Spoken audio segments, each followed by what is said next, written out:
Hey there. This is Kevin from maximizingecommerce.com. I help people build e-commerce businesses they can be proud of. And in this video, I'm going to give an update on another video I did a couple weeks back about how Amazon reached out to me to grow my business in Japan.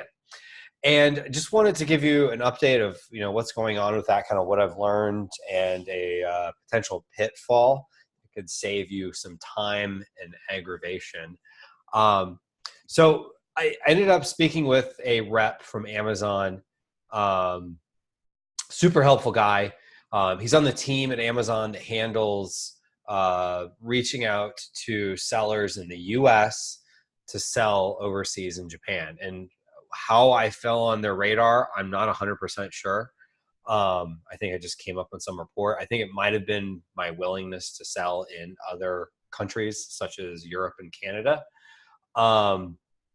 But he reached out to me, super helpful guy. They're going to help me get up and running, actually have a lot more support than I've had going into other marketplaces like in Europe and Canada, where I had to just kind of figure it out on my own, because Japan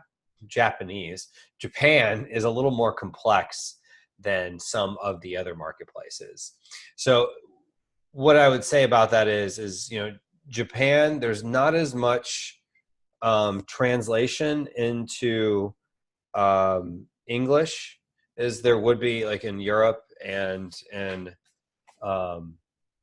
Canada, and of course the US. And there's a pitfall, which I'll get to here in a moment, about that. But basically they'll help me with translating my listings. They'll help me with a few things to get up and running. You have to have another company that's almost like your sponsor, so to speak, like an importer of record. And then there's another version of that, which, as I understand more, I'll come up with more videos, but I'm still learning it myself. But the big pitfall I ran into was that basically the big thing was I needed to set up my account in Japan. So if you've set up an account on Amazon, you can kind of understand what I'm talking about here. You just go in, you fill out an online form. Well, in Japan, there's not really a drop down to change it to English. You can pick, like in Europe, you can pick if you want it in French or Chinese or English. You can pick what your standard language is. At least on the page that I'm on, it was all in Japanese. So I'm entering my information, and I just needed to pick a country because I had to put in my address. And for whatever reason, because let me take a step back, I used my browser to translate everything into English. So Chrome has basically Google Translate things. If you've ever been on another country's website, and you ever get the little pop-up box, it appears this is in Japanese, appears this is in French, appears this is in whatever, do you want to translate this to English? Is basically what it said. But for whatever reason, the drop-down for country wouldn't translate. I have no idea what it said. It was all in another language. In fact, I even reached out to my rep and I said, hey, do you know what the Japanese phrase is for United States of America, or whatever they call it? I tried looking it up on Google Translate, and I couldn't quite figure out which one it was because the style of the Japanese characters looked a little different. I mean, it wasn't huge, but I'm not versed enough in Japanese characters to know the differences.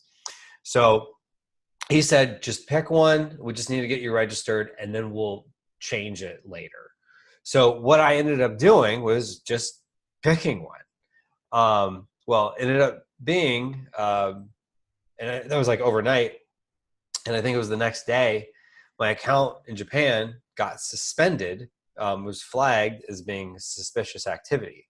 It was probably because I apparently picked Azerbaijan, which I couldn't even tell you where it is on a map.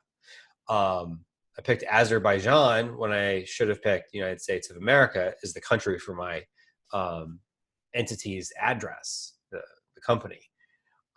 So unfortunately, my account is suspended.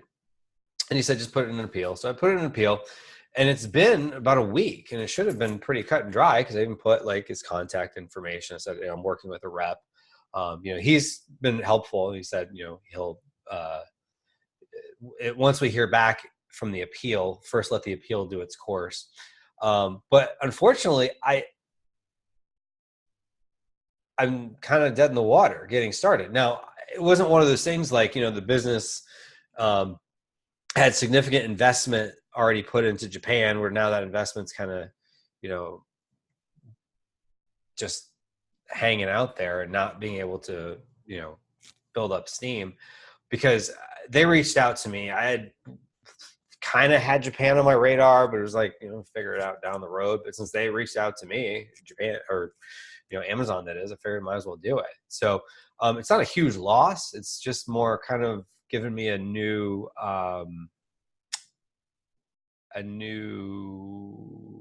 what's the word I'm looking for here?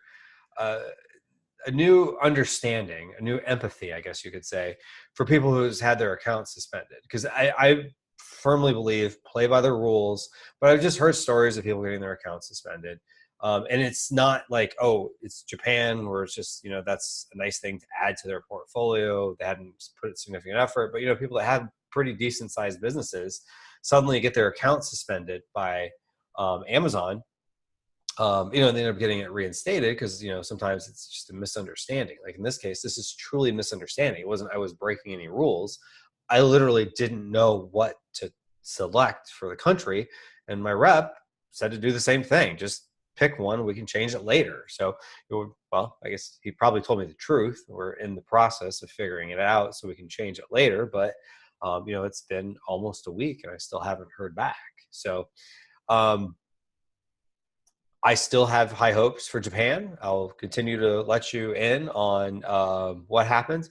If you've sold in Japan and you've had any sort of experiences, you know, anything crazy like this, or just in general, like, are you thinking about selling in Japan or in another foreign marketplace? Please leave a comment down below. I'll definitely read it, and I do my best to respond to all the comments. So, depending on when you're watching this, we may have a whole saga of other videos, hopefully with better news of what all is going on. But at this point in time, Japan is kind of just there as far as my business goes. But I'm optimistic. I have a helpful representative, and, you know, the story itself of why my account is suspended there, which thankfully didn't affect any of my other accounts. That was one thing I was concerned about. So, knock on some material. It's not actually wood. But knock on something, I will get that reinstated, and all my other accounts will be fine, which they all are fine. So thank you for watching this video. And if you're not subscribed to this channel, please go ahead and subscribe and click the notification bell so we can let you know when we got other helpful videos coming on board. And I will try to share as much as I can about my business and what's working, what's not working, and hopefully help you as you're growing in your own e-commerce journey. So thank you very much, and have a wonderful day.